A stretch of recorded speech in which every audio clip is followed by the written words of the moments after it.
నేను ఆ మధ్య ఒక ఇంటికి పోయినప్పుడు పిల్లలేరి అంటే ఎక్కడికో వెళ్ళారండి, రాత్రి 11 గంటలప్పుడు ఎక్కడికో వెళ్ళారండి.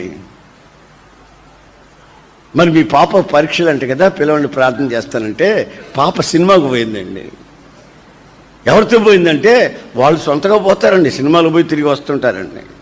మరి పరీక్షలు అంటే కదా, పరీక్షలేనండి, చదవమని చదవకుండా సినిమాకు పోయిందండి. ఒక ఫ్రెండ్ వస్తే ఫ్రెండ్తో కూడా వెళ్ళిపోయిందండి. మీ పిల్లలు